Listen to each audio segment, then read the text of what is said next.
Hey everyone, Adam here, and I wanted to share with you today how to sit in meditation using a chair. So one thing I'd really like you to understand first is that when we sit, we want to sit in such a way that effortlessly establishes and maintains the normal curves of the vertebral column. What are normal curves, you ask? Well, I have a model here. Bang, bang, bang with the chair, and I just want to show you from the front, if you're looking through me, this would be my head down to the pelvis. You can see in yellow we have the neck, which is comprised of 7 bones called the cervical spine. They're numbered from top down, 1 to 7.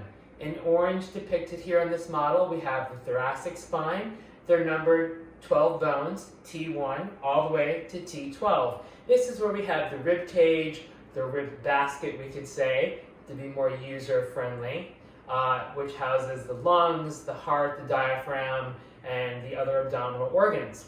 Below that down towards the pelvis, we have the lumbar spine, which is in red. And in the back, if you see here, if I turn around, you're looking at the posterior view, this would be someone's buttocks. We have an inverted pyramid-shaped bone called the sacrum in blue, which is made up of 5 fused bones. And then the very tip we have the coccyx, the tailbone.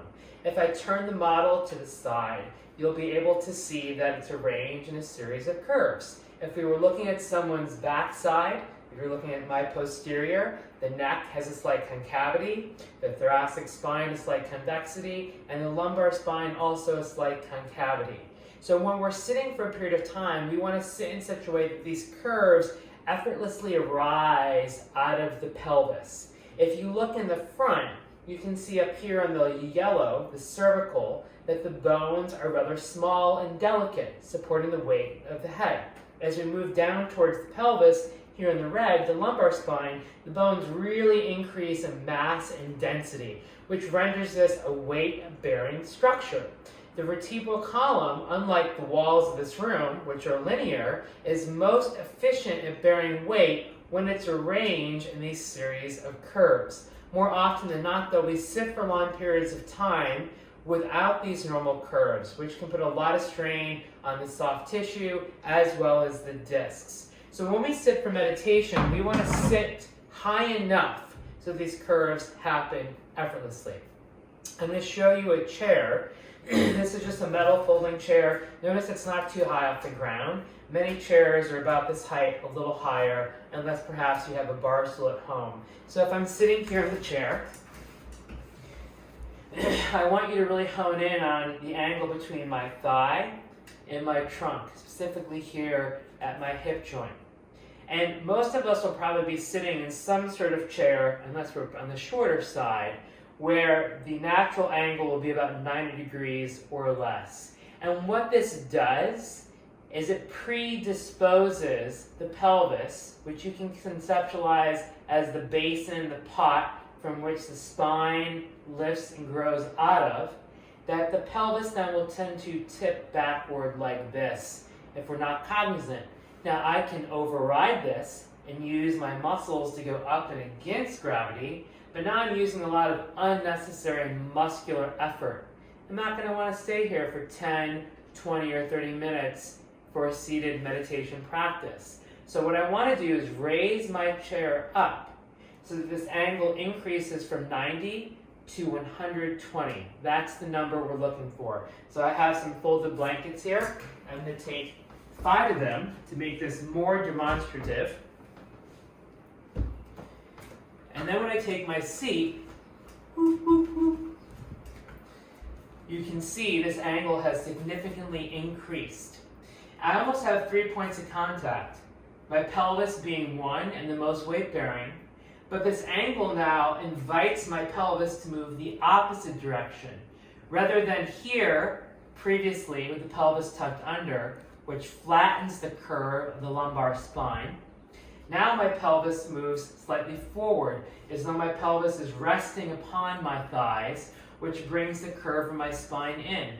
The lumbar spine, remember the vertebral column is weight-bearing, so when we align the pelvis and the lumbar spine, we tend to also begin to provide the support and alignment for the structures above, like the ribs and the heart and the neck and the head. So when we talk about opening the heart in yoga, or opening to our breathing, while there might be an energetic and emotional component to that, we also want to look at the structure first. Because if I can find the curve of my lumbar spine, structurally speaking, I can support the ribs above and the energetic opening of meditation. So when I sit, I'm sitting so I have my pelvis tipped just slightly forward, not too much like this, just slightly. It'll almost feel like the weight's coming onto my feet, specifically in my heels, as that's the weight-bearing part of the foot. And then I just bring a little lift to my chest. Doesn't have to be excessive. It's not like this. I'm not doing an upright seated row. And I can find a position of my hands and my thighs. Some folks will like the hands in a neutral position, resting on the pinky side. Some folks will prefer the hands down. Some folks will prefer the hands up. Whatever your preference is, you can decide. What you want to be aware of is that the elbow is roughly underneath the shoulder, not pinned too far back, not too far forward, but like the Goldilocks effect, just right. So arms are relaxed, hands are relaxed, and I slightly drop my chin. Most of us will tend to have this type of pattern throughout the day. So if I'm sitting here, pelvis tips slightly forward, bring the curve of the low back. Top of the chest slightly lifts, then the shoulders relax. Chin slightly drops. So then you set the timer, and what you do internally could be another video, but that's sort of your preference. You could be a Buddhist, a tantric person, a devout Christian, so whatever your philosophical practice may be, or your psychological worldview, we're dealing with the body here, and structure is foundation to our philosophy. So I hope you found this video informative, and until next time, thank you so much.